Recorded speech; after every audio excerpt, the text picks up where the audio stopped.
पहा नवीन एपिसोड्स एकदम add free.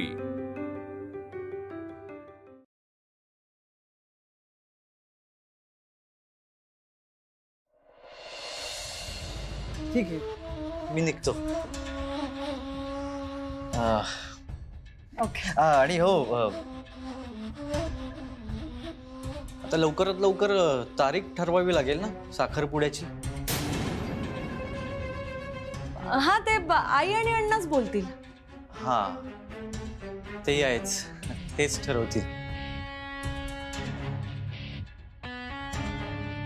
ठीक आहे, मी येईन मग परत। आरतीला मेसेज करून येईन। हो, बाय। बाय। मी दोघींना बाय केलंय। दोघींकडून बाय।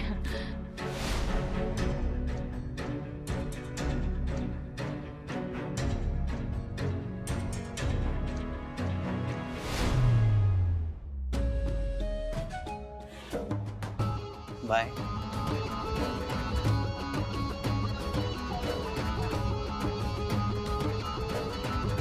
बाय।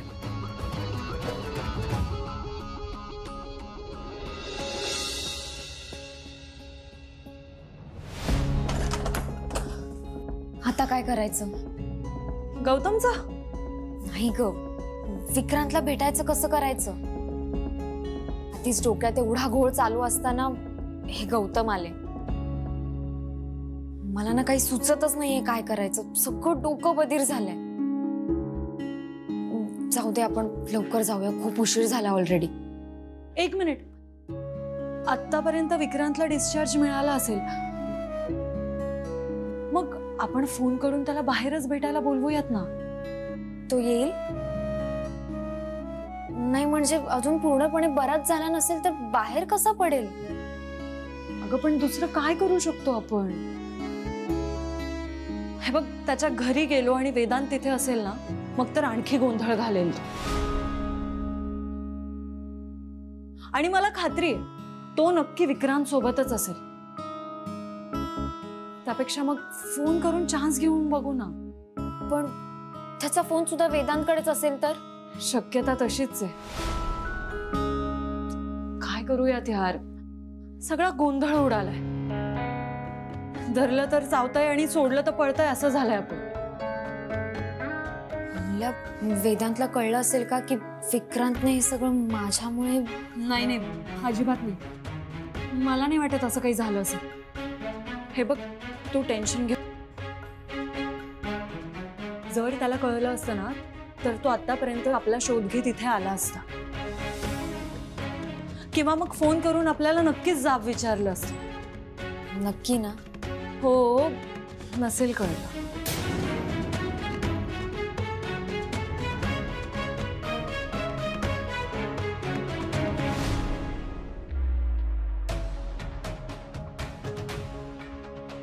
सर, काय झालं? तुम्ही इतकं अर्जंट बोलून घेतलं?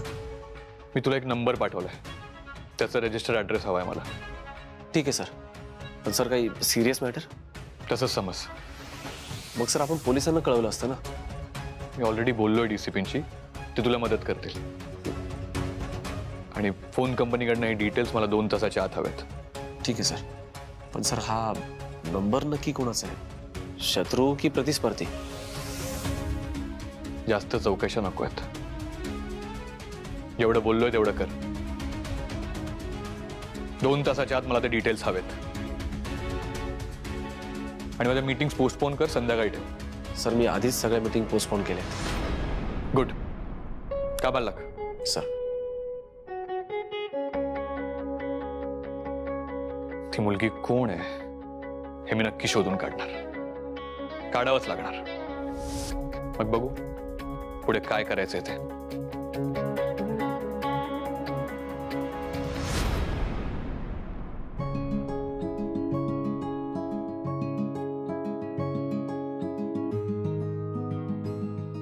तायडे, काही प्रॉब्लेम तर नाही होणार ना मुली? नाही ग, काही प्रॉब्लेम नाही होणार। आपलं ठरलंय ना त्याला कॉल करायचा, कर मग कॉल. लागते.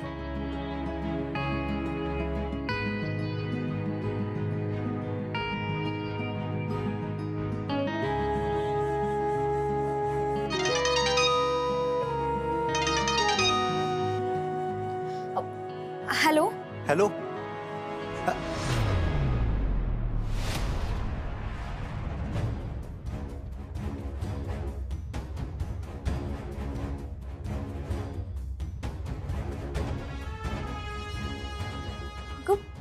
अमूल्य फोन उचलला होता त्याने, हॅलो पण म्हणाला, पण कट केला फोन.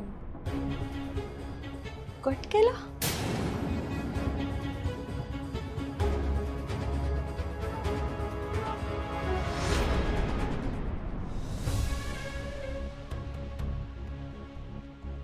कोणाचा फोन होता? मित्राचा. विवेक अरे, भेटायला येतोय का विचारत होता. आता विवेक असो किंवा कोणीही असो आणि कितीही कॉल करू दे, पुढचे 2 दिवस तू एकटा या घराबाहेर नाही जायचं, कळलं? अरे दादा, मी ओके आता. कोणी सांगितलं रे तुला? हे बघ विक्रांत, डॉक्टरचं प्रिस्क्रिप्शन मी वाचलंय आणि तू हे जे काही केलंयस ना, त्यामुळे पुढचे 2 दिवस तुझ्या शरीराला रेस्टची गरज आहे आणि तुझ्या मनाला सुद्धा. या विषयावर मी अजून आलो नाहीये, पण डॉक्टर जोशींशी बोललोय आणि आम्ही तुला काउन्सिलिंगला न्यायचं ठरवलंय. अरे विक्रांत, तुझा मोठा भाऊ म्हणून नाही तर तुझा बेस्ट फ्रेंड म्हणून सांगतोय. ही जी निगेटिव्हिटी आहे ती तुझ्या डोक्यातनं बाहेर काढायची मला, कळतंय? सो 2 दिवस घरी थांब, आराम कर आणि तो फोन दे माझ्याकडे. नाही नको, फोन माझ्याकडेच राहू दे. ते माझं मन थोडं डायव्हर्ट करायला बरं पडेल. ठीक आहे, तो फोन ठेव तुझ्याकडेच. विक्रांत, सी, आय नो मी एका हॉस्टेलच्या वॉर्डन सारखा साऊंड करतोय, पण बाबा गेल्यापासून सगळी जबाबदारी माझ्यावरच आली आहे ना. सो मला असं वागावं लागतं यार. तू ये, बस इथे ये.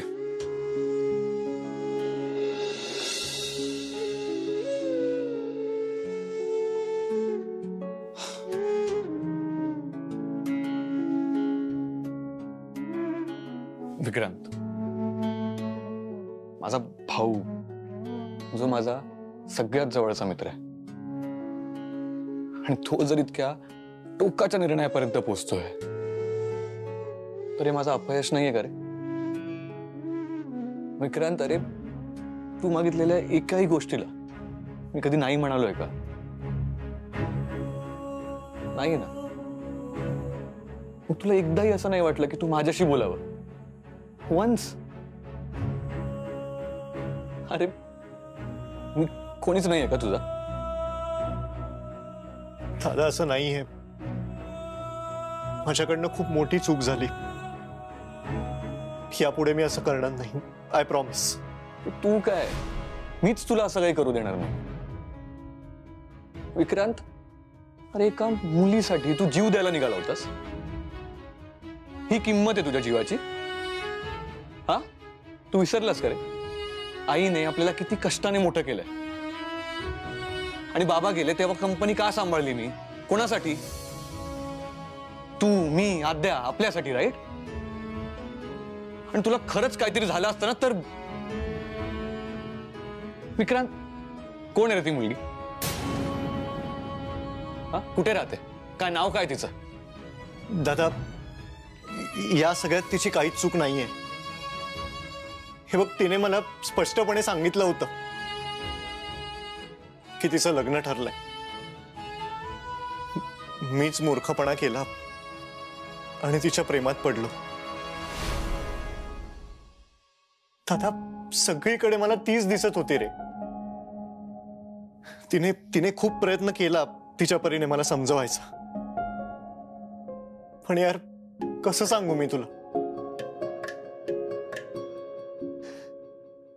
प्रेम हे असंच असतं.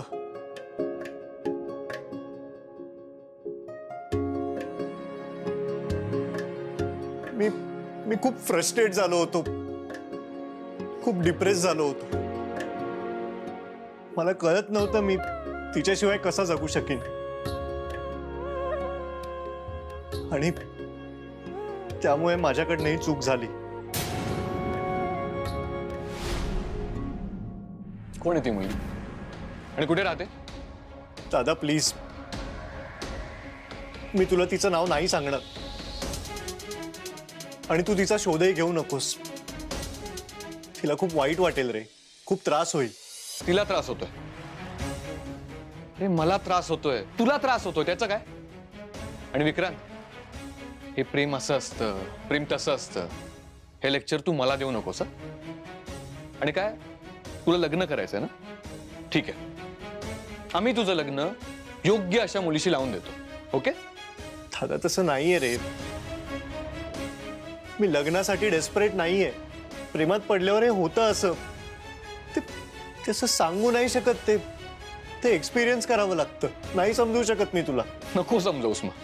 तुला समजतंय ना? पुरेस आहे. तसंही त्याचे दुष्परिणाम मी बघतोच आहे. दादा दादा एक मिनिट. दादा मला सांग, हॉस्पिटलमध्ये असताना मला फास झाला होता का मला स्वप्न पडलं होतं? तू मला प्रॉमिस केलं होतंस माझा हात हातात घेऊन की तू त्या मुलीबरोबर माझं लग्न लावून देशील.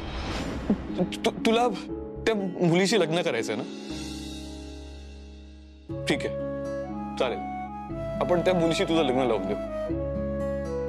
हा, मी त्या मुलीला शोधून आणतो. तीच मुलगी हवी ना तुला? अरे असं काय केलंय रे त्या मुलीने की तिला सोडून तुला दुसऱ्या कोणत्याच मुलीशी लग्न नाही करायचंय? मला असं नव्हतं म्हणायचं. आपण नाही, काम करू, तू इथे बसून राहा आणि हा वेडेपणा सुरू ठेव. आणि मी काय करतो, मी तुझ्या बाजूला येतो, बसतो, 24 तास लक्ष ठेवतो तुझ्यावर. आणि बिझनेस काय बंद करून टाकूया ना, कारण पैसे कमावून मी माझा भाऊ गमावू नाही शकत रे. मग मी माझ्या भावाच्या बाजूला बसून राहतो, हेच बेस्ट आहे. विक्रांत, तू कसं विसरू शकतोस रे? तुझ्या या प्रतापाबद्दल मी आईला सांगितलंही नाहीये. तिला जर कळलं असतं तर? तू इतका स्वार्थी कसा काय होऊ शकतोस रे? आणि विक्रांत, अमोल बद्दल विसरलास? माझा बेस्ट फ्रेंड होता तो. त्याला सुद्धा हे प्रेम नावाचं वेड लागलं आणि शेवटी काय झालं? त्या मुलीने नकार दिला. आणि अमोल सारख्या इतक्या हुशार मुलाने एका मुलीसाठी जीव दिला. सो तेव्हापासून मी ठरवलं, मुलींना जवळ येऊ द्यायचं नाही, रादर त्यांचा विचारच करायचा नाही.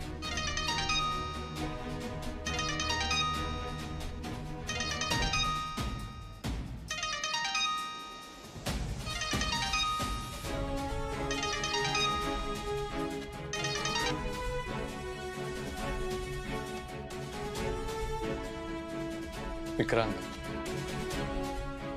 नको बोलूस रे तिच्याशी. आणि तुला जर तिला भेटायचं असेल ना तर चल, मी येतो सोबत. नाही तर मी एक काम करतो, तिला शोधून आणतो आणि तुझ्या समोर उभं करतो. पण तू परत असं करू नकोस, कळलं? आय एम सॉरी दादा. मी यापुढे असं कधीच करणार नाही, तुझी शपथ. पण प्लीज प्लीज त्या मुलीचा शोध घेऊ नकोस. आणि थँक्यू. बरं झालं तू आईला काहीच सांगितलं नाहीस, नाही तर मी कधीच तिच्या डोळ्यात डोळे घालून बघू शकलो नसतो. दादा प्लीज, रिक्वेस्ट आहे माझी.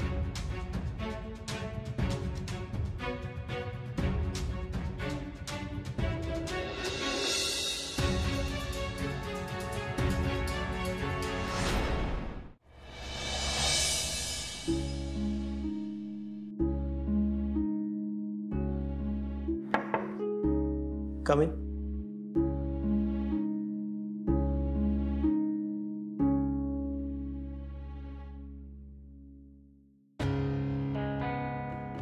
Good morning. Good morning. Vikrant आता कसा आहे? बरं आहे आता. डिस्चार्ज मिळालाय त्याला. तुम्ही गेला होता त्याला भेटायला?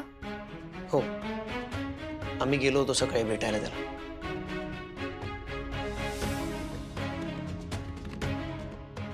काही बोलला का तो? नाही, तो विषय काढायचाच नाहीये असं आमचं ठरलंय. वेदांत म्हणाला विक्रांतला त्रास होईल.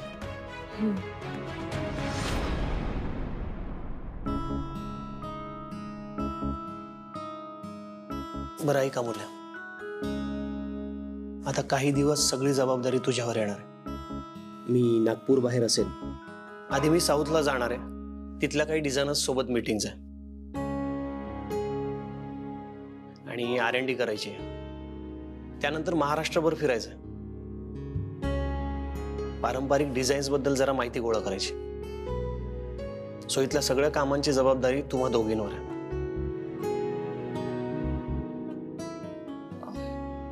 तू काळजी नको करूस दादा, आम्ही आहोत. आणि वेदांतने दिलेलं काम सुरू आहे. ते वेळेत पूर्ण कर.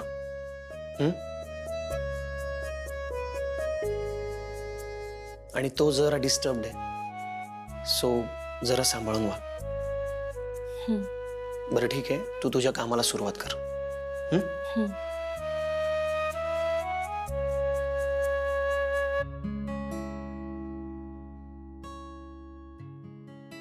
दादा, विक्रांतने का केलं असेल असं? म्हणजे तुम्हाला काही कळलंय का?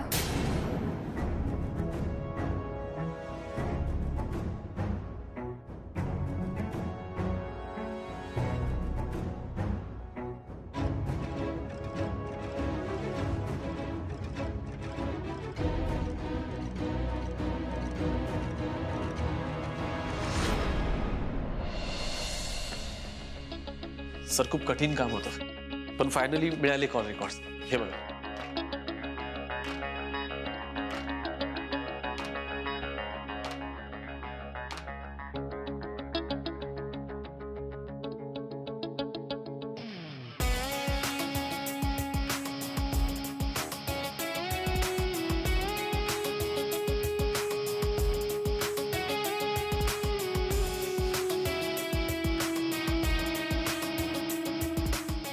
सर आधी ते दादच देत नव्हते.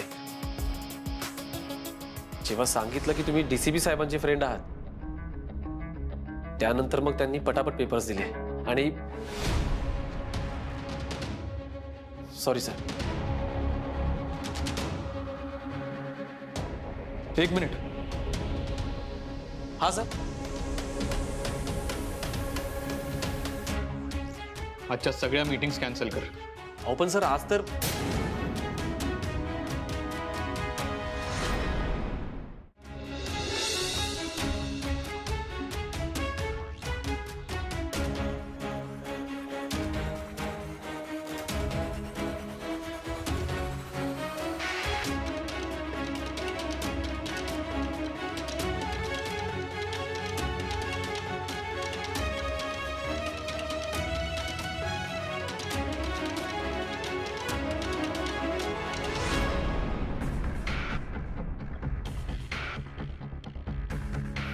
दिवस खराब जाणार आता. कशाला ठेवलंय सार्थक नीला इथे?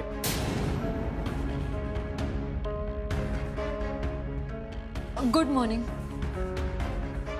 विक्रांत कसा आहे आता? तुला काय करायचंय? आणि ऑफिसमध्ये फक्त ऑफिसच्या कामाविषयी बोलायचं. तुला काम दिलंय ना,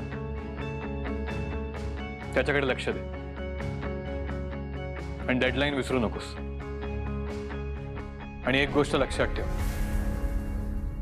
या ऑफिसमध्ये माझ्याशी पर्सनल गोष्टी डिस्कस नाही करायच्या. कळलं? Sorry sir. आणि ऐक, विक्रांत हॉस्पिटलमध्ये होता हे कोणालाच कळलं नाही पाहिजे. ओके? नाही बोलणार.